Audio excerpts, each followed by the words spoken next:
Woohoo! Step number 5 is my favorite, accountability, because accountability really is that catalyst for transformative change. Because without accountability, you're probably going to fall off the track within a few weeks.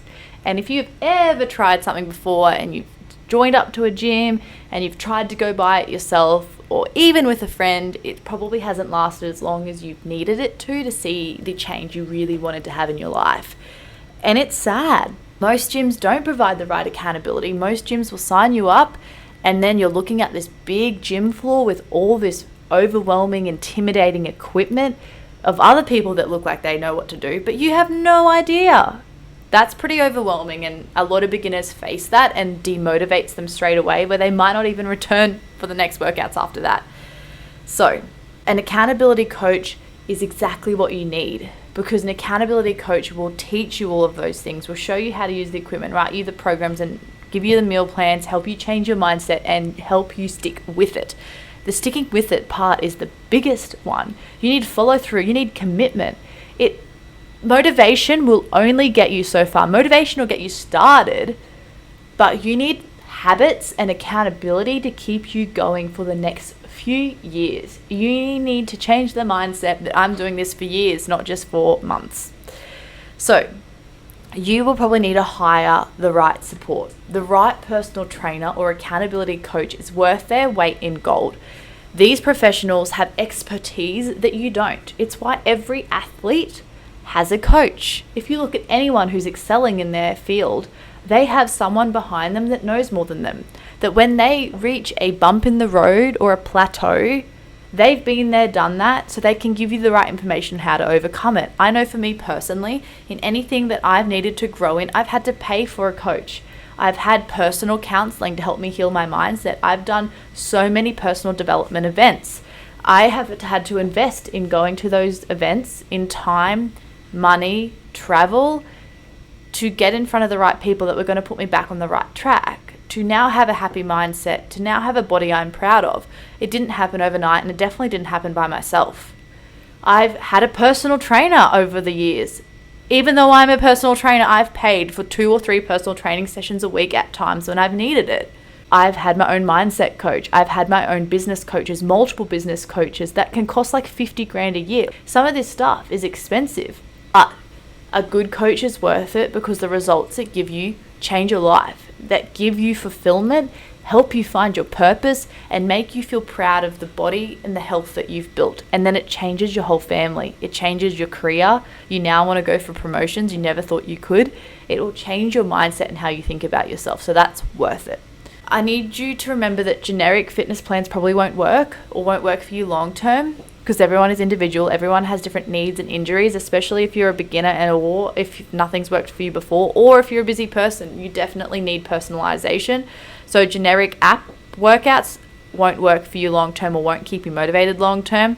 And the biggest warning I can give someone is that they often say, well, my partner or my friends said they'd keep me accountable, so I don't need to pay for it. And I'm thinking to myself, I've heard that before. I've heard the whole, my son's a personal trainer, or my son's done my Cert 3 or 4 in fitness and he's going to write me a program and I can do it at the gym. But is that person really going to check your form, really going to follow up with you when you're not showing up to those sessions, know how to kick you into gear and ask you the right questions to turn around that motivation and commitment?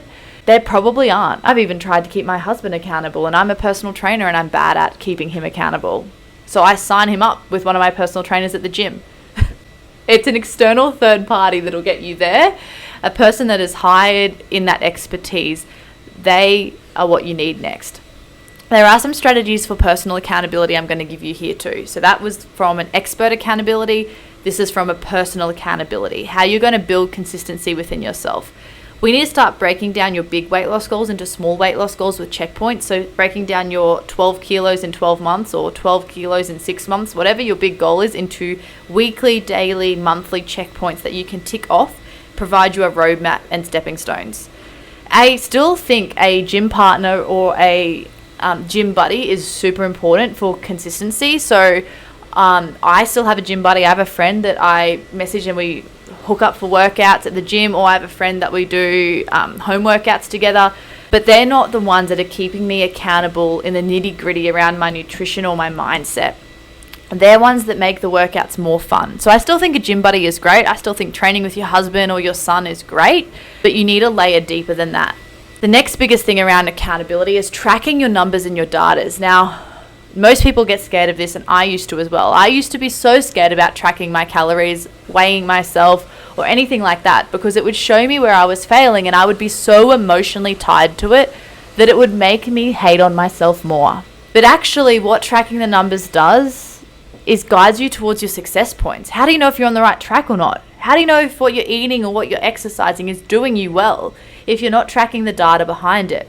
Now, if you have a negative relationship with the number on the scales, maybe it's not a good idea to weigh yourself regularly, but there are other metrics and data points that we can use along the way, such as grams of protein, hours of sleep, steps per day. Those types of things will track our results as well. Non-emotional tracking is what we need to change our mindset to, that whether it's good or bad, we're tracking, that we're looking at the results and we're facing the music whether we like it or not. A coach can help you do that too, because they will be that sounding board and that neutral feedback that will help you stay on track even when you don't want to. We need to objectively analyze the data so we know where we need improvement.